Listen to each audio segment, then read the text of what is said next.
Morning. Ooh, just about went down. Holy cow.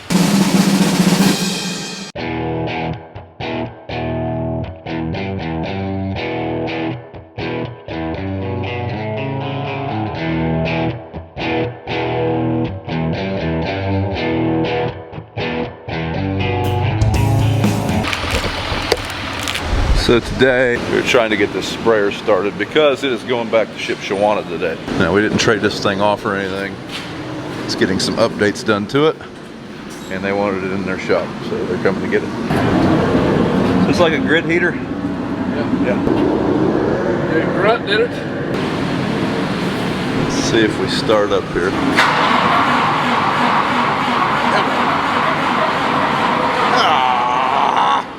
So one thing that sucks about this thing is the 24 volt system, so a regular 12 volt battery charger doesn't work all that great.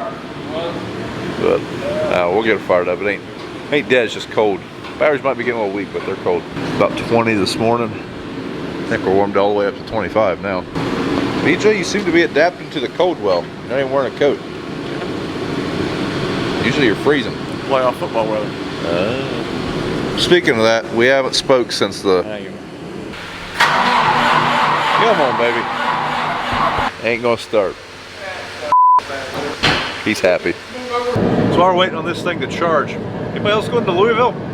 Me, Dad, and BJ are. Stop in the Unfer booth and see us. We'll be there Wednesday and Thursday doing a meet and greet for a couple hours each one of those days, and we'll be walking around the show the rest of the time. So feel free to stop in and say hi. We got some merchandise that will be for sale at the Unfer booth. We got a pretty snazzy co-branded shirt with them coming out, so check that out. And yeah, it should be a pretty good time. Louisville always is. Ain't gonna go. She done.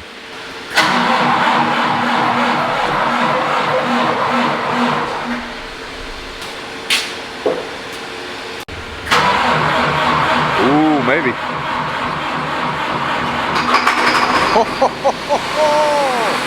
Oh, happy day. Oh, happy day. That's the smell of freedom.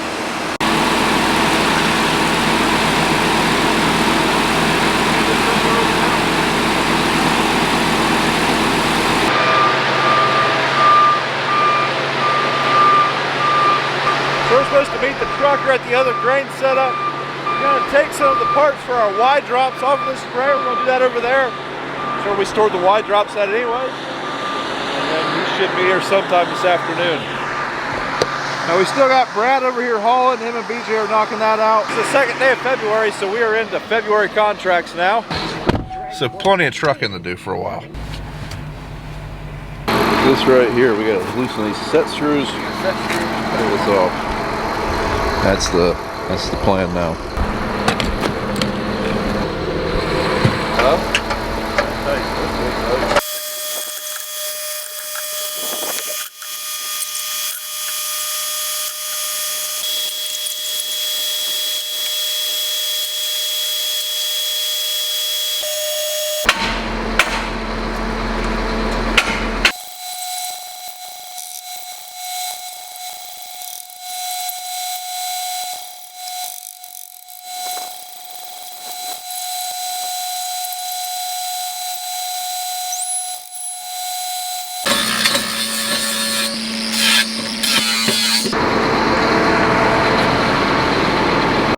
So we got a couple other things we got to do this sprayer before it can leave. We've got to put the hydraulic stops on the booms, pull our GPS globe and monitor out of it, and then I think she'll be ready to roll. He must be confident she's charged. It's been running for about 40 minutes or so. No ladder, no problem. Back the truck right up to it. There's our stops. Go on those cylinders. That just locks the boom up and keeps it from falling in case a hydraulic line was to break or something along those lines.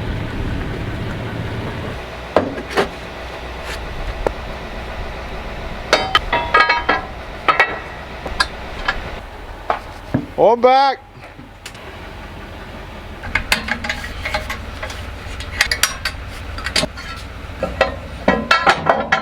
I just got a phone call from Dad that we had a delivery of ADS tile coming in for an upcoming tiling project, and the driver got stuck in the field. So Dad already tried to pull him out of this pickup. That didn't work. So we just came and got a tractor. We're heading back to the field now, try to pull this fella out. That's the crappy part about it, just hovering right around freezing. It thaws out every day. So right now it's 35. It was 20 this morning. So earlier the field was fine. Not so much now. The 8400 will tote him right out of there. Won't even be a chore. Oh yeah, he's stuck.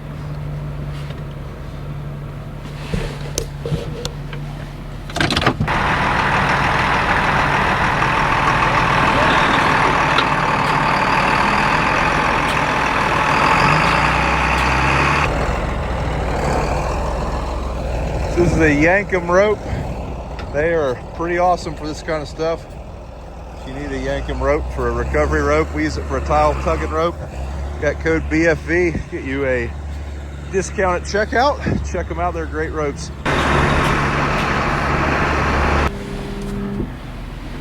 And semis don't do the greatest when it gets a little sloppy.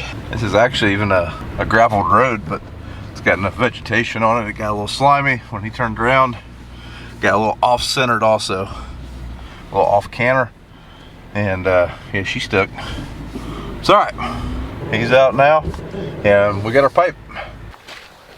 So we're having some issues with our big gooseneck. So this is a hydraulic dovetail. And what that means is we can just drop this down and drive equipment up on there with no ramps. But for some reason, we're having some issues with it locking. Now, luckily, this trailer is brand new. I mean, I got it, I think, right before harvest. So it's 5 to 6 months old, still under warranty. What are the issues on this thing? Like, what were you? It's not locking up, right? Or unlocking? Well, it's unlocked, it won't lock. If you unlock, it won't lock. See that thing there? Yeah. That's supposed to be down. On the other side, there's a rod across there that pushes that down. When you raise it up, it lets it off. The click. But you let it, yeah. But when you let it off too much, it goes back there where it's at. That spring ain't in the right place or something. Should be a stop on it or something. It looks to me like. Morning. So Brad has a camera in that truck. We got a camera mounted in the drive-through, so if I wasn't here, he'd probably just sit in the truck and stay nice and toasty. That's what I would do anyways.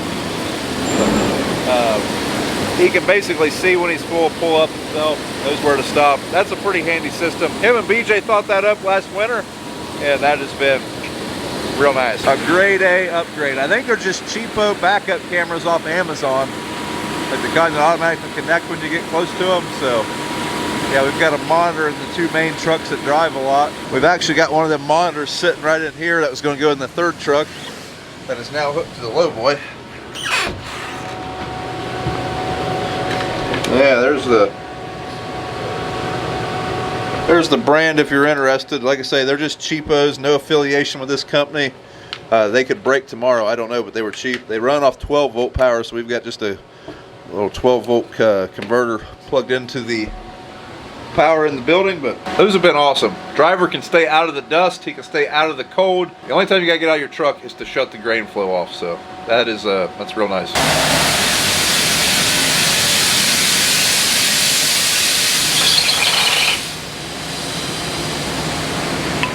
All right, first load out.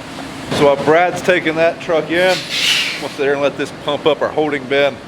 Everything's pretty slow here, but if we can keep that holding bin full, we can make a dent in the amount of grain that we can haul today. We can get it hauled faster, but someone's got to sit here and watch this thing. Check out this thing on a grain view system. Can't wait to have this during harvest, but with this system, if you missed it in the previous videos, we can tell the temperature, how full that bin is, all sorts of cool technology there. Automatically controls the fans to make sure the grain's cool. Pretty cool stuff. Starting to warm up. Supposed to get to 40 today, so it's going to be a sloppy mess around here. I was telling Brad earlier, I wish it would either stay cold or stay warm. But when you're hovering back and forth like this, it really is a pain in the butt.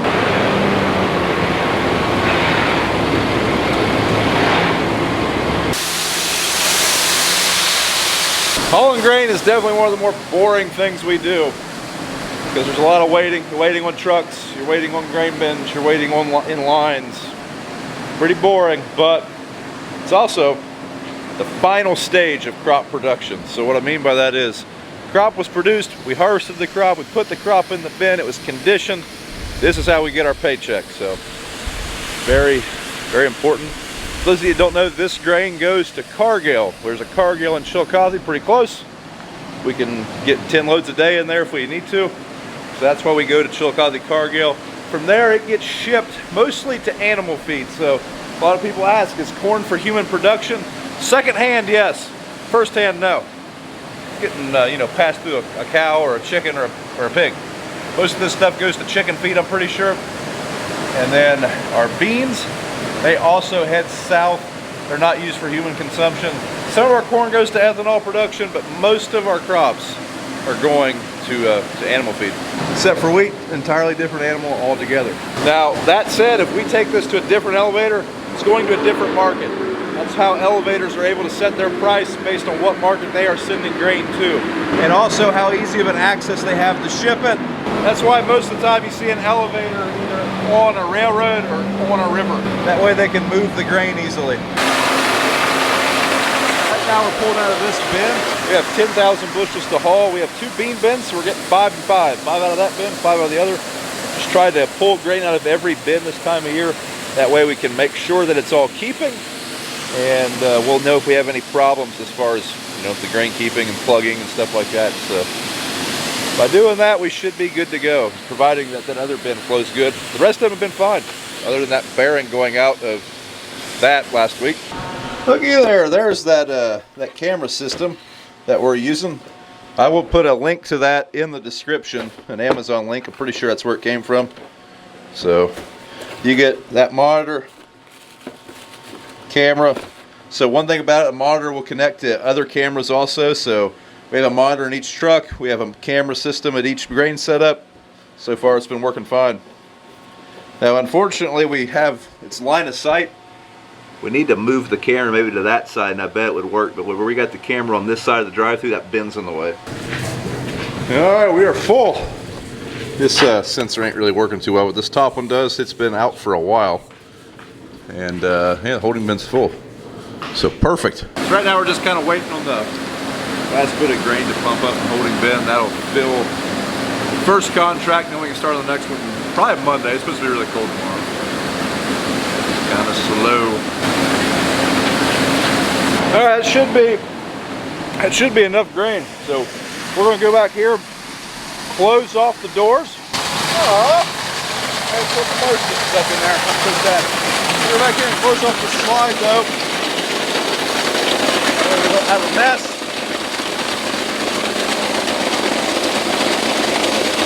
If we didn't close that off, we would risk the auger getting plugged up. That's never fun when that happens. So close that off, make sure the auger cleans out, then we can shut everything down. Because like I said, we're going to switch bins tomorrow.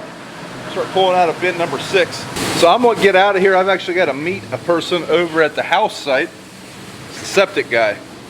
Now the septic guy says, and I quote, "I don't want to be on those Facebook videos." So I don't know how much of that you guys are going to get to see. I told him we don't show this jobs, so. Get in here and pack up the mobile office. Shut the heater down. If you guys use an iPad for much stuff, keyboard and a mouse are life-changing. Highly recommend. Also, been working on a new podcast, the Working Words podcast. I know a lot of people ask about that. Until recently, I just did not have time to devote much time to the podcast. Working on changing that, so hopefully we'll have a lot more episodes in the future. There's one in the works right now. I'm editing with my dad and my buddy Monroe. Basically talking about the history of our farm, how Dad got started.